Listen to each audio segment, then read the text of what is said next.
O Jorginho esteve com a gente aqui na semana passada e ele revelou uma conversa dura que ele teve com o Rodrigo.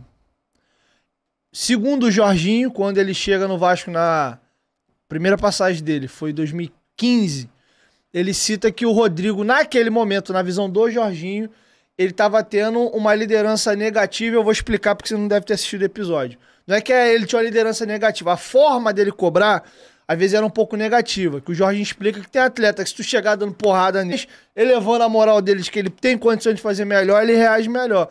E o Jorginho conta esse bastidor, trouxe alguns bastidores nesse sentido. E o Rodrigo, junto com o Guianzu, eram os capitães daquele time. Eu queria te ouvir, como é que foi a experiência de trabalhar com o Rodrigo, como líder, como um dos capitães do time? Sim.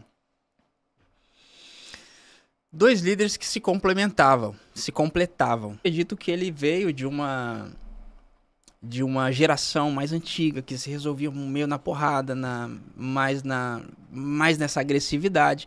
E não tinha muita você exaltar em público, mas repreender no secreto.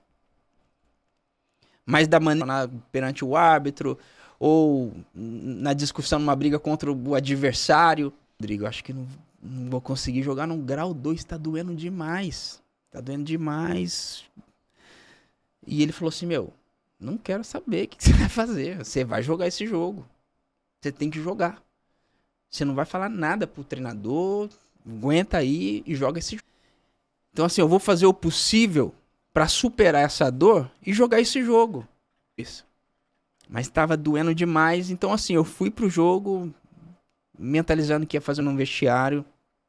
Cara, e fui fazendo essa minha preparação até o juiz apitar.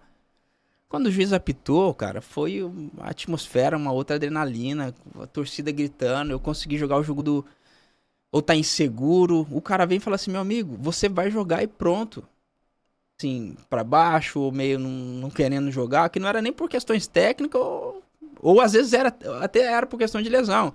Mas uma força de encorajamento do líder, sabe? São esses detalhes que fazem também muita diferença na hora de conquistar um título. Jogadores experientes. Naquele tempo, se ele pudesse aperfeiçoar mais esse perfil